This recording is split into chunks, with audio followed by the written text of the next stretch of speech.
বেশ কিছুদিন যাবৎ বেশ কিছু ঝামেলার জন্য আমি ব্লগ শ্যুট করতে পারিনি। গ্যালারিতে পড়ে থাকা ব্লগগুলো এডিট করে কালকে পোস্ট করেছি একটা ব্লগ। তো কারণ তো অনেক কিছুই আছে, যাই হোক সব কারণ সবসময় তো বলা যায় না ভিডিওতে। তো মেনলি আমার বর চলে গেছে বৃহস্পতিবারের দিনকে, আর আজকের ভিডিওটা আমি সোমবারের দিনকে করছি। তো মাঝে শুক্র, শনি, রবি, সোম অনেক কটা দিন চলে গেছে, বুঝতেই পারছো, 3-4টে দিন চলে গেছে। তো যাই হোক, এখন মাথার উপরে এত চাপ পড়ে গেছে আমার যে কি করব কিছুই বুঝতে পারছি না। চলো, খাওয়া দাওয়াটা রান্না বান্নাটা তো একরকম কোনো রকমে হচ্ছে, কি করছি না করছি তাও জানি না। মেনলি যেটা হয়ে গেছে, আমার ভিডিওটা পুরোপুরি বন্ধ হয়ে গেছে। ভিডিওর পিছনে না একটা অনেক টাইম লাগে, জানো তো। আর মনের দিক থেকে একটা শান্তির ব্যাপার কাজ করে, যে মনটা যদি স্থির থাকে তখন ইচ্ছা করে, আর নাহলে এই কাজের খিচিবিচি তার ভিডিওতে দেখে মন চায় না। তো যাই হোক, মেনলি ব্যাপার যেটা, বাড়ির কাজ আস্তে আস্তে এগোচ্ছে। এখন দেখা যাক কতদূর পর্যন্ত এগোই। তো স্নান টান করে পুজো করলাম, এখন রান্না করব। আজকে মাছ বিক্রি করতে আসেনি, ডিমের ঝোল করব। কালকেকার ডাল আছে ফ্রিজে, ডালটাকে একটু গরম করে নেব।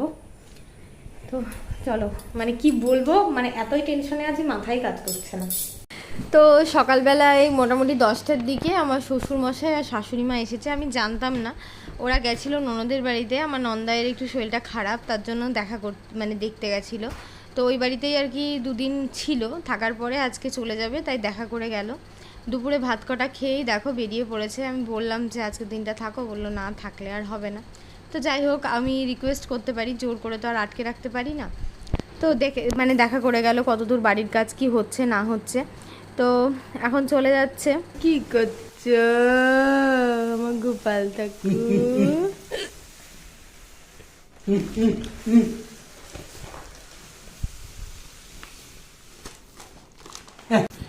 পরের দিন সকাল সকাল ঘুম থেকে উঠে দেখো রান্না চাপিয়ে দিয়েছি। আজকে আমাদের রান্নাবান্নাটা একদমই সিম্পল হবে। আজকে না বাজারে যেতে পারিনি, মাছ টাছ কিছুই আনা হয়নি। আর বাবা বলছিল আজকে একটু নিরামিষ রান্না কর, কারণ কয়েকদিন ধরে মাছ মাংস এটা ওটা খাওয়া হচ্ছে। তো আমি আলু পটল সয়াবিন দিয়ে আমি না একটুখানি নিরামিষ তরকারি করলে না, নিরামিষ না মাছ মাংস না করলে আমি সেই রান্নাটা একদমই করতে পারি না, যাচ্ছে তাইভাবে করতে পারি না। মনে হয় আলুগুলো আগে থেকে দেখো ভেজে কষে নিয়েছি, পটলগুলোকেও ভেজে নিয়েছি, তারপরে মশলা সয়াবিনটাকেও ভেজে নিয়েছি।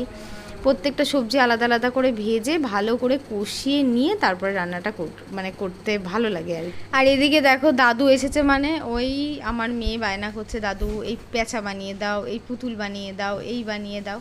তো বাবাও তো আর কি ওদের কি বলবো আর কি, যা বলে তাই। তো ওর কথা শুনে বাবা দেখো কয়েকটা পুতুল বানাতে শুরু করেছে। বলছে ঠিক আছে আমি বানিয়ে দিচ্ছি, এগুলো নিয়ে খেলা করবে। আমি বলছি তোমার এই গরমের মধ্যে এসব করার কী দরকার? বাবা বলছে আমি একটু বসেই তো আছি, করি না, ওরা বাচ্চা কাচ্চা মানুষ, একটু খুশি হয়ে যাবে। তো যাই হোক করে দিদি চলে গেল, দিদি চলে গেল, শোনা দিদি চলে গেল।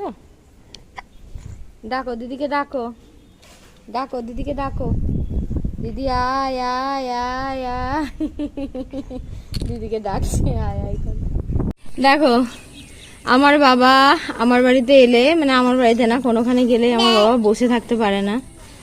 হ্যাঁ, তো ওইখানে মিস্ত্রিরা কাজ করেছে, সেখান থেকে সিমেন্ট বালি নিয়ে এলো, কুড়িয়ে নিয়ে এসে ওই দেখো ওখানে দুটো চাকা বানাবে, মাঝখানে গোল, আর হচ্ছে এরকম দিয়ে আমার ছেলেকে নাকি একটা গাড়ি বানিয়ে দেবে। সেই গাড়িতে করে আমার ছেলেকে নিয়ে টেনে টেনে বেড়াবো। তো এটা হচ্ছে আমার বাবার বক্তব্য। ওই দেখো এখানে দুটো মাটি দিয়ে গোল করেছে, ওইখান দিয়ে চাকা বানাবে। কত বুদ্ধি আমার বাবার, আমি সত্যি ভেবে পাই না। দিদি দিদি আয়, দিদি আয় আয়, নিয়ে যা আমার দিশু সোনাকে, নিয়ে যা, আয়, ডাকো ডাকো দিদিকে, ডাকো ডাকো ডাকো, বলে দিদি, ডাকো, বলে দিদি, দিদি, বলো বলো দিদি,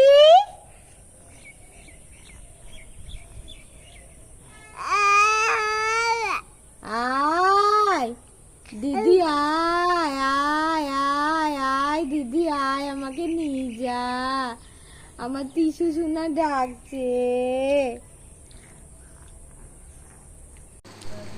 তো এটা হচ্ছে পরের দিনের ব্লগ, যেহেতু আমি কয়েকদিন ধরে ধরো গ্যালারিতে জমে থাকা ব্লগগুলো আজকে শেয়ার করে দিচ্ছি। এরপর থেকে ডেলি ব্লগ ডেলিই ছাড়বো, না পারলে না করব, কারণ পরিস্থিতি ভীষণই খারাপ। আর দেখো কাঁঠালের আটি নিয়ে এসেছিলো বাবা, সেটা দিয়ে ডাল রান্না করেছি, তার সাথে হচ্ছে পটল আলুর তরকারি আর ভেন্ডি আলু ভাজা। আর এখানে অহনা দেখো চিকেন, মানে কি বলবো, জাস্ট আমি ঢাকনাটা খুলে আমি দেখি চিকেনের গন্ধটা এত দারুণ হয়েছে, এত দারুণ হয়েছে, মানে আমি এক পিস না খেয়ে থাকতে পারলাম না। মানে আজকে রান্নাটা সত্যি কথা বলতে এক কথায় মানে এত সুন্দর করেছে না, মানে কি বলবো আর কি, এখনও আমার মুখে লেগে আছে চিকেনটা। মনে হচ্ছে না ওকে 1 কিলো চিকেন কিনে দিয়ে আসি যে তুই রান্না করে আমার বাড়িতে পাঠিয়ে দিস, এরকম একটা ব্যাপার। ভীষণ ভালো রান্না করেছিল চিকেনটা আজকেও। বাবা যখন আমি বহরমপুরে ভাড়া আসার পরে, মানে 3 বছর রানিং ভাড়া আছি আমি, 3 বছর কমপ্লিট হয়ে গেছে, 4 বছরে পড়েছে, 4 বছরে 2 মাস মতো হচ্ছে, তো 3 বছর 2 মাস মতো হচ্ছে। তো আমি যখন ওই বাড়িতে ভাড়া থাকতাম তখন বাবা এসছিল, কিন্তু বাবা কিছুতেই চিনে উঠতে পারছে না যে বাবা কোন বাড়িটাই এসছিল। এই বাড়িটা তো বাবা আসেনি। এটা আমার মায়ের টপ। আর তখন এই যে আমার জামাটা পড়েছে, কালীবাড়িতে বাবা যেহেতু একা একাই চলে যেত, চিনে এসছিল যেহেতু, তো বাবা বলছে আমাকে কবে থেকেই বলছে চল আমাকে একদিন নিয়ে চল, আমি চিনতে পারছি না, তো সেই জন্য বাবাকে নিয়ে ভাবলাম একটু কালীবাড়ি থেকে ঘুরে আসি গা। না চলো আর বাবাকে একটু দেখা।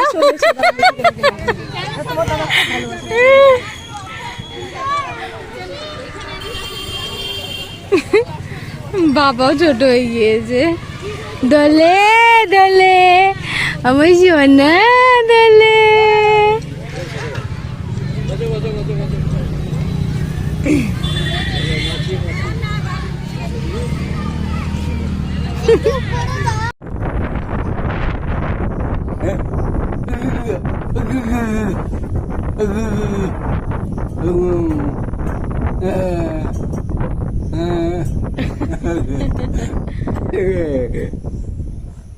এই সময়টা যদি আমার বাবা আমার কাছে না আসতো তাহলে আমার যে কি অবস্থা হতো আমি তোমাদেরকে মানে বলে বোঝাতে পারবো না। সারা দিন বাবা ছেলেকে নিয়ে থাকে, কত কাজে হেল্প করে, মিস্ত্রিদের ওইদিকে দেখাশোনা করে, মানে সত্যি আমার মানে 50% খাটনি কমে গেছে জানো বাবা আসাতে, ভীষণ উপকার হয়েছে।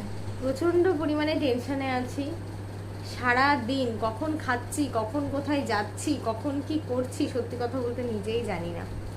তো একটা কমেন্ট, আমার কমেন্ট না মানে আমার মেসেজে ভর্তি হয়ে গেছে, সবাই আমাকে বলছে দিদি তুমি কি টাকা পেয়েছো, তুমি কি অন্নপূর্ণা ভান্ডারের ফর্ম ফিল আপ করেছো, তুমি কবে টাকা পেয়েছো, মানে এই কোয়েশ্চেনটা আমাকে সবাই একদম মাথা পাগল করে দিচ্ছে। তো আমি বলি আমি অন্নপূর্ণা ভান্ডারের টাকা পাইনি, আমি অন্নপূর্ণা ভান্ডারের ফর্মও ফিল আপ করিনি। এবার বলি কেন করিনি।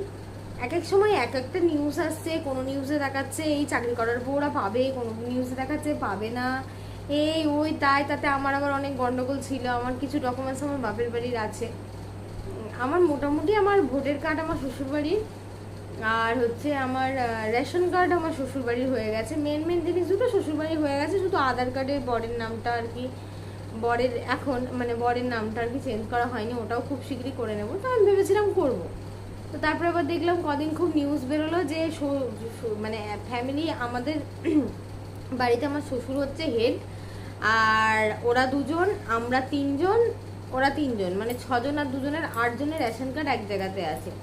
সুতরাং ফ্যামিলির হেড অফ দ্য মানে রেশন কার্ডে যিনি হেড আছে তাকেই নাকি হেড করতে হবে। তো আমি মনে মনে ভাবলাম যে আমার শাশুড়িরা ধরো ওরা ওদের মতো ফর্ম ফিল আপ করেছে, তো আমি জিজ্ঞাসা করেছিলাম, মা বলেছে যে আমি আলাদা করে দেব। তো সেই জন্য আমি দেখলাম যে চলো, যেহেতু এখন আমরা পুরো বিষয়টা সম্পর্কে ক্লিয়ার না, অনেকেই শুনছি চাকরি করে পেয়েছে, আবার অনেক খবরে দেখছি তাদেরকে পয়সা ফেরত দিতে হবে, বাড়িতে বাড়িতে গিয়ে ইনভেস্টিগেশন হবে। সত্যি কথা বলতে আমি এখনো পর্যন্ত ফর্ম ফিল আপ করিনি। হ্যাঁ, যদি পরে ভবিষ্যতে গিয়ে দেখি হ্যাঁ সবাই পাচ্ছে, কি চাকরিওয়ালার বউদেরকেও দেবে এরকম বলেছে, কি আরও কিছু আসে তখন আমি করব, তার আগে আমি করব না। কারণ আমাদের ফ্যামিলিতে ধরো একটা ফ্যামিলিতে আমার মনে হয় না যে 3-4 জন থাকলে 3-4 জনকে দেবে, 2জনকেই দেবে, তাও আমি জানি না। তো যাই হোক করিনি। যখন লক্ষ্মী ভাণ্ডার শুরু হয়েছিল তখন আমার বয়স হয়নি। তারপরে আমি লক্ষ্মী ভাণ্ডার পেয়েছি, যেটা পেয়েছি মিথ্যে কথা বলবো না, এই শেষ হয়ে যাওয়ার হয়তো রিসেন্ট 1 বছর কি 1.5 বছর মতো পেয়েছি লক্ষ্মী ভাণ্ডার। তো এই ছিল ব্যাপার, আমি করিনি। তোমাদের যাদের করার ইচ্ছা তোমরা করতে পারো, তাতে কোনো মানা নেই। যাদের মনে হচ্ছে 100 টাকা খরচ করার খুবই ইচ্ছা আছে, 100 টাকা খরচ করার খুব ইচ্ছা আছে, তারা করতে পারো। আর পার্সোনালি আমার বর মানা করেছে যে লক্ষ্মী ভাণ্ডারের ফর্ম এখন ফিল আপ করতে হবে না, কারণ এখনও তো পুরোপুরি বলে দেয়নি। তো আগে যারা প্রাপ্য তারা পাক, তাহলেই হবে। আমি চাই অ্যাকচুয়ালি টাকাটা যারা পাওয়ার দরকার তারাই টাকাটা পাক। এইবার দেখো, যারা পাওয়ার দরকার নেই তারা যদি পায়, তখন কোথাও গিয়ে মনে হবে এদের তো পাওয়ার দরকার নেই, এরা পেলো, তাহলে হয়তো আমিও পেলে ভালো হতো। মানে সরকারি টাকা বলে আর কি বলছি।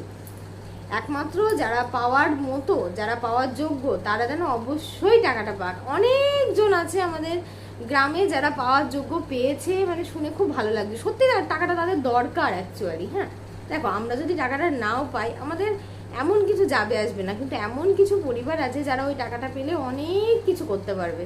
মানে তাদের সংসার চালাতেও কতটা কষ্ট হয় তোমাদেরকে বলে বোঝাতে পারবো না। তো অনেক জ্ঞান দিয়ে ফেললাম, আর জ্ঞান দেবো না। আজকের ভিডিওটা এই পর্যন্তই। সবাই খুব ভালো থেকো, সুস্থ থেকো, সাবধানে থেকো। নেক্সট একটা ভিডিওতে দেখা হচ্ছে। Tata, bye bye.